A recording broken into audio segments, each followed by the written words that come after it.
Hello everyone, welcome back to the TJOmega channel for day 958 of our daily content grind. So, I'm eating well right now. If you're newer to the channel, let me just fill you in on a little bit here.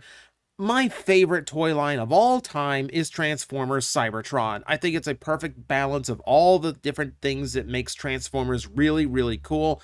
I think the gimmick was fun without being intrusive. I think the character designs were really, really nice. And I think it just hit this great balance between playability and gimmickry that just makes me really, really happy. So now I am eating well. I'm eating very well. We got a new Cannonball on the way. Hotshot and Vector Prime just got revealed. There's promise of more on the way, including my dream figure.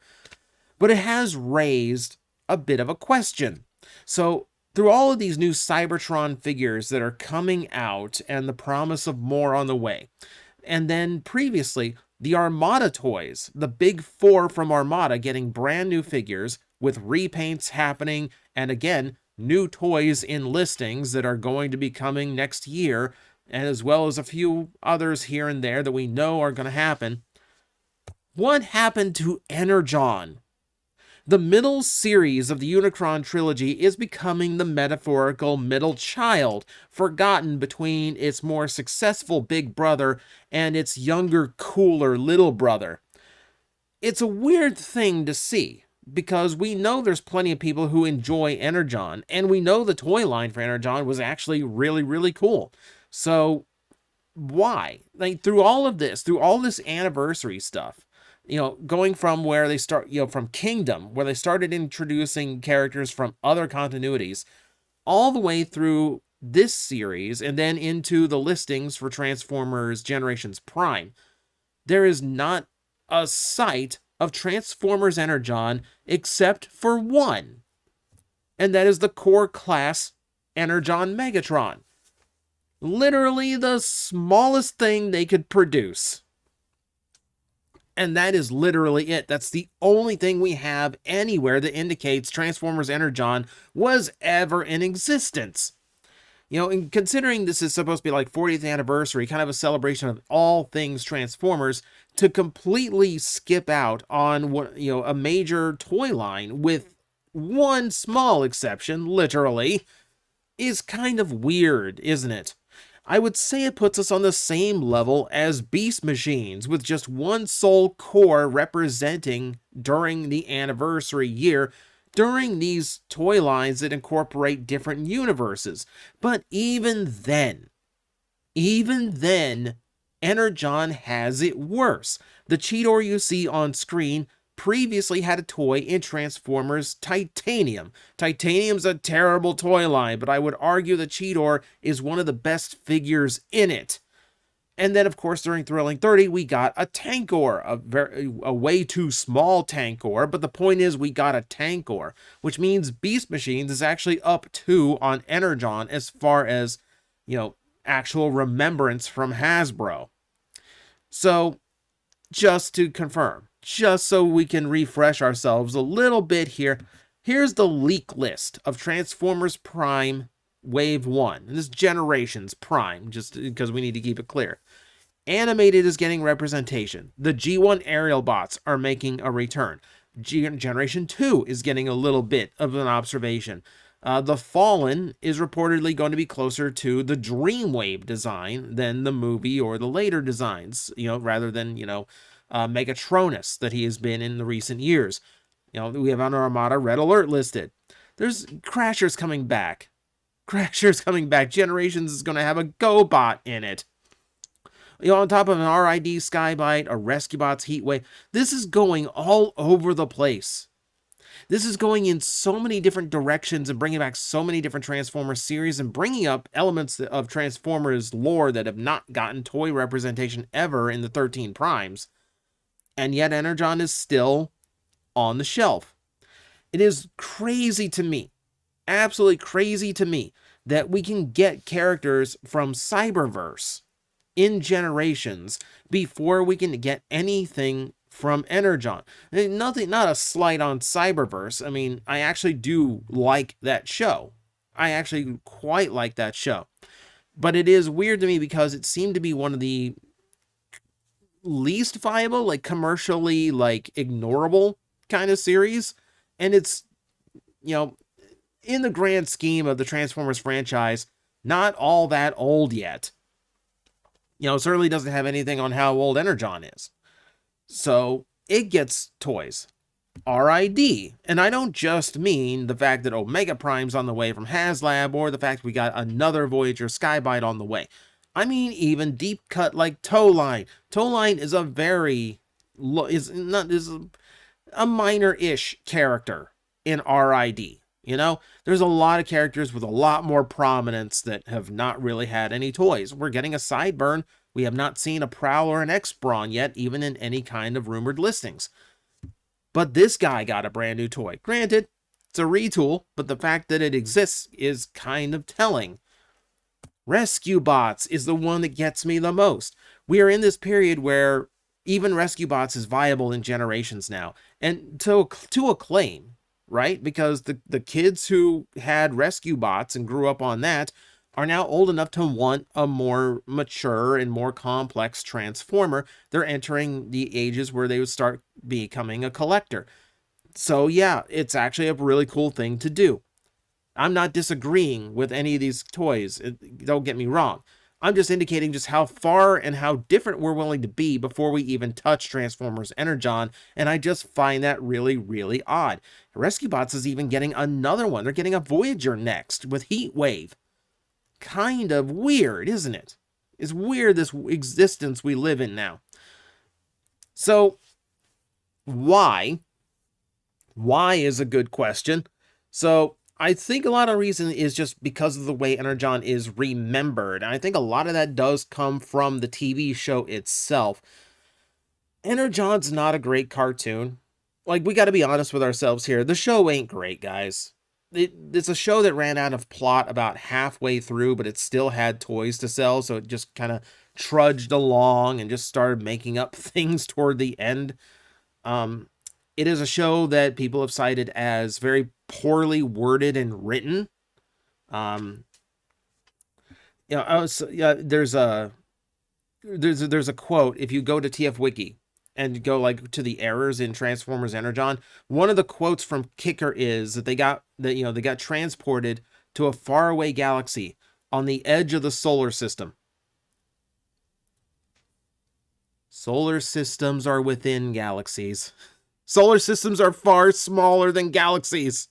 Galaxies are made of hundreds of solar systems. Dumb writing. Dumb writing, stiff animation, a plot that really has nothing generally to do, and some characters a lot of people find annoying, Kicker and Ironhide especially. I genuinely think it's the cartoon's fault that I got so many people requesting me to do Ironhide for Plastic Addict, because the toy itself, I'm sorry to tell you all, is fine. The toy is perfectly okay. Could it be improved? Yes. Is his head showing in vehicle mode? Yes, but I could show you a lot of Transformers with heads visible in vehicle mode, and people call them really good toys. So I'm not really going to harp on Ironhide over doing the exact same thing. It's a big clunky figure, but you know what? I kind of like a big clunky figure every now and then. So Energon Ironhide don't do anything wrong. He fine. He is absolutely fine. No qualms with him whatsoever. But there's a perception, and it's that perception that I think hurts Energon's chances of actually coming to fruition again. There's another big reason. I think they would want to avoid it. So I can't find the exact quote. I can't find anywhere that specifically noted it down. And I really wish I could, because it does start to raise a point here. The Transformers team has answered the question about Energon and Powerlinx characters again. And they've stated that they would like to revisit Energon and bring it into the Generations line. But if they were to do it, they would want to make sure that it could still do the Powerlinx gimmick. And you know what? That's fair enough. It's not like Armada and Cybertron. In Armada, you've got the mini cons with flip out features, but the flip out stuff can generally be done manually these days. You don't necessarily need a Minicon doing it for you. It's a cool little spring-loaded trick, but you can manufacture, like, you can like fake it now without involving a Minicon. And they know that the Minicons become marketable. It wouldn't surprise me if the whole reason we're getting so many of these characters with missing Minicons is that they're going to multi-pack a bunch of them at some point. Would not surprise me in the least, because they know there is that demand. As far as Cybertron goes, most of the gimmicks in that line can just be done manually instead. And we've seen that with all of the releases so far. They still have their gimmicks, they just aren't spring-loaded anymore. So, you know what? That's fine. Fine by me. That's what it has to be, and I will be completely compliant with that, and I will accept that. However, when it comes to the Powerlinx gimmick of Energon, that takes up a huge chunk of that toy's engineering in order to accomplish. It does mean the toys themselves do have to be on the simplistic side, so they have the budget to create the 2 other forms that every single toy would have to take. You would be looking at something of a Combiner War or Titan's Return scenario, where in order to actually make it work, you'd have to make the entire line do the power linking thing, and whatever sacrifices are made in order to do that, you would just have to kind of go with. So it might be just too complex to do these days.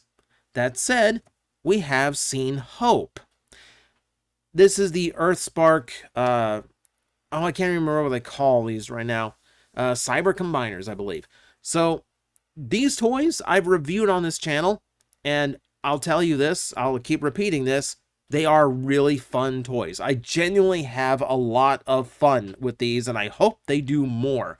My fear is they aren't doing that well from what I can see. When I go to Target, there's always a shelf full of them. Granted, my area, not a big area for like little kids and cartoon toys and all that, so maybe not the most fair comparison. Bigger city, stores at bigger cities would be a better like indicator of that. My area is always loaded with those gimmicky toys they make for kids that never seem to sell, but sure enough they keep making them, which means they are selling. So it was one of that kind of weird situation where my perception's not complete here. But it does seem they do not get the respect they really should, because they do everything that Energon combiners do, outside of one figure in the 2-pack, but the Bumblebee and the Twitch work the same way as Energon figures. There's even a few extra tricks. They're more articulated than the Energon combiners, and they can actually stay combined while they flip who's on top and who's on bottom. That's not something that every Energon combiner could do. More to the point, I really want those toys to be successful and sell well, because I get the feeling this is Hasbro testing the waters to see if it's something that's viable to do. We've seen this from time to time with Hasbro, where they will dip one toe into the pool just to see what ripples. We saw this with Velocitron, and they just randomly throw in Override out of absolutely nowhere. A very welcome inclusion, I might add, but it might be how well received Override was that ended up creating the go-ahead for Cybertron's Hotshot and Vector Prime and Starscream, all of which we have gotten or are getting. So that's a big thing to keep in mind. This really could be, same with that Energon, Megatron core class. It literally might just be Hasbro seeing how we respond to see if Energon may or may not be viable. They did this with Power Core combiners. Power Core combiners were supposed to be a test to see if we could market full combiners. Really bad idea. Genuinely bad idea, but you know what? It still did result in us getting combiners down the road. That's mostly just from fan feedback of going, these are terrible, make real combiners. And it worked. It worked. So who knows? Maybe if it even falls flat, even if like the Energon Megatron falls flat, which it doesn't seem to be, seems to be a popular figure, but even if these Cyber Combiners fall flat, maybe it's still just to see what fans react, and if Hasbro's ever watching something like this, yes, they're really good toys. Make a whole toy line of that, please. And that just kind of leaves because there's so much room. There's so much room. Let me give you a quick little wish list, and just kind of go over like how viable and possible these are these days. I love Dive Bomb. It's probably my favorite of the Terracons. You could do this with the engineering from the core series Air Razor from Rise of the Beasts, the one that was supposed to be mainline but ended up in a multi-pack exclusive. It's a fantastic toy. It was one of my toys of the year last year, which I wouldn't have expected. But the engineering on it is extremely reminiscent of Dive Bombs, so you could just ape that and make a brand new deluxe class Dive Bomb, and I think everyone would love that. And it's a troop builder. Hasbro, you love troop builders, right? Let's give collectors an excuse to buy more. Starscream. One of the most unique looks for Starscream, and I know it's the translucent plastic and whatever. This is a situation where I don't care. You could do it in a way that wouldn't be too fragile. It's just such a cool look, and it's one of the more like interesting Starscream designs. It's just one of the cooler looking Transformers they ever did, conveying that ghost aspect of him really, really well. It's a very clever figure. Would love to see it again. Here's the easiest one in the world. Throw some green on a shockwave and call it a shock blast. It's literally all you have to do. Look at how eager they are to use the Siege version of Shockwave again. Takara just put out their 3-pack that includes him. Hasbro just announced they're doing a 3-pack that includes a Shockwave. We also have the comic book Shockwave on the way. That mold is just getting abused at this point. All you have to do is slap some new parts on it, so instead of the Siege spaceship, it turns into this stupid rolling maser cannon looking thing. And that's all it takes. And there you've got Shock Blast. You've got an Energon character. Literally the biggest one you could possibly do. Now, they do try to reuse these Titan class toys when they can. So with Tidal Wave on the way, I could absolutely see them doing another version. The coin flip here is they could be doing this version from Energon, or they could be doing the version that matches the toy. And either one's going to end up as a Generation Selects somewhere down the line. Something you only see at like GameStops that actually can still afford to put toys on the shelf, or most likely an Amazon exclusive or something. This one, like I said, it's a 50-50. We've got good van toys now. I am shocked, considering the entire point of Tow Line's existence was to eventually be redone into a G1 style Ironhide and Ratchet, complete with their battle deck, I might add. It amazes me that none of the modern versions of those characters have been taken back and done as Tow Line. That seems absolutely viable to me. Again, something I have yet to see. Now, if we're talking brand new mold stuff, then that goes into some of my personal favorites. I really want Prowl again. I know he's a dumpy little guy of a Transformer, but I like him. He's a cool design, and he's one of the better deluxes in that entire line. There's part of me that like kind of wanted to. I don't have a copy of it anymore. I kind of want to track it down. Or like the police repaint it did. Really cool toy. Really surprisingly cool.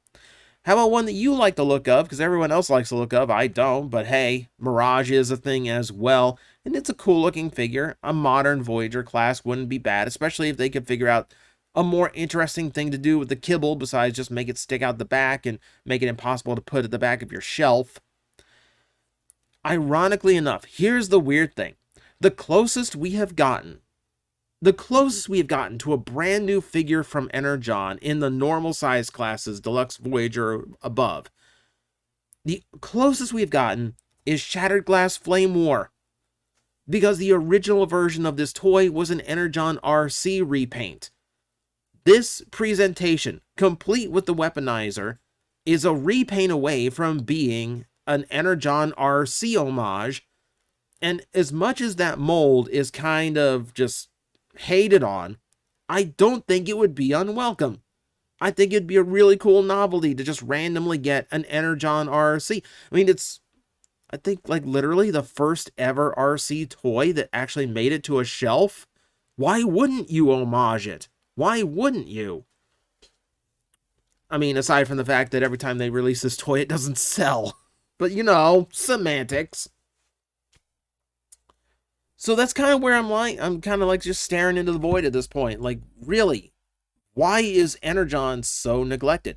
Yeah, there's reasons, but we've seen them go off the rails and do just random things as well. There are reasons to do it, but there's also reasons to avoid it. I'm kind of like halfway in between. I want to see it. I can understand why it's a risk, but I'd really like to see it. I still think it's a cool series that has a lot of untapped potential, even if it doesn't have the gimmicks, you know?